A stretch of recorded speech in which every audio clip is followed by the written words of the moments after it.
UHTC, en partenariat avec Osmoteam Consulting et la Chambre d'agriculture de Côte d'Ivoire, a collaboré à l'organisation de la mission économique de Côte d'Ivoire en région de Bruxelles-Capitale et de Wallonie.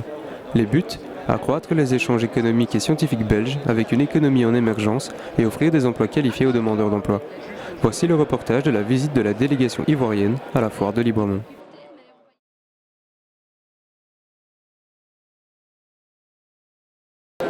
Notre objectif de cette mission-là, c'était vraiment de changer les regards et de montrer que la Côte d'Ivoire est un pays qui tend vers l'émergence.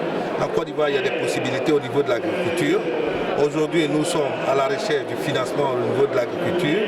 Nous cherchons des instruments pour moderniser notre agriculture. Et nous voulons voir aussi comment ça se fait en Belgique, parce que nous savons que la Belgique est un pays très avancé dans le domaine agricole. Donc nous venons voir, on vient rechercher le savoir-faire belge. Donc c'est un partenariat win-win que nous cherchons. Nous sommes très contents d'être à Libremont parce que nous sommes, c'est vrai que c'est une foire économique, mais nous sommes agriculteurs. Moi je suis le conseiller spécial du président de la Chambre d'agriculture, donc nous représentons les intérêts des paysans. Donc être dans une foire où l'agriculture est à l'honneur, c'est tout à notre honneur. Alors vous l'avez bien compris, la Côte d'Ivoire arrive avec la main tendue, mais pas dans un cadre de demande de charité, mais plutôt dans un cadre de demande de création de partenariats win-win. Ils cherchent des fournisseurs, ils cherchent des technologies, ils cherchent de la recherche appliquée. Impressionnés par la flexibilité, par l'organisation, par la structuration, ils seraient très heureux d'avoir des partenaires belges.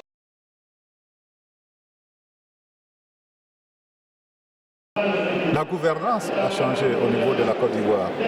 Et aujourd'hui, je crois que si vous suivez la presse, vous allez vous rendre compte, le dernier classement du FMI pour les pays émergents, la Côte d'Ivoire se place à la 6e place.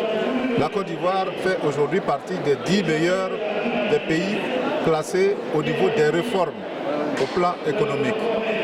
Et tout est en train de décoller, les infrastructures, le tourisme, tous les secteurs d'activité, l'agriculture.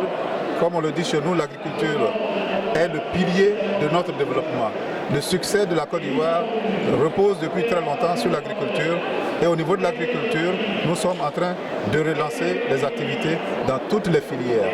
Voilà un peu ce que nous sommes venus voir à la foire de Libremont et susciter l'intérêt des investisseurs belges pour nous accompagner dans la transformation de nos produits au niveau du café, au niveau du cacao, au niveau de l'anacarde et au niveau de toutes les filières d'élevage.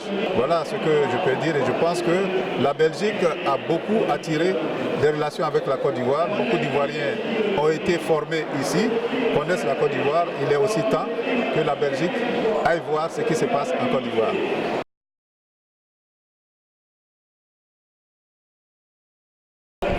Donc je pense qu'il y a effectivement un intérêt mutuel entre les deux pays, la Côte d'Ivoire et la Belgique. La Belgique a un savoir-faire qui est reconnu mondialement. Nous avons aujourd'hui non seulement des Ivoiriens qui sont venus se former ici en Belgique, mais nous avons aussi aujourd'hui beaucoup de jeunes qui sont diplômés et qui ne trouveront, en tout cas, trouveront difficilement du travail en Belgique. Or, la Côte d'Ivoire est un pays, comme on vient de le dire, donc, qui a un développement et une croissance très importante. Il est au 6e rang, donc c'est important, avec des ressources incroyables. Donc au niveau tourisme également, c'est un pays que je suis persuadé sûr qui va offrir énormément de possibilités aux touristes d'aller voir ce pays. Et pour ça, il faut aussi des formations. Donc la formation, je crois que c'est quelque chose de capital. Je suis persuadé que nous avons, on peut dire, faire vraiment une bonne opération pour les deux pays.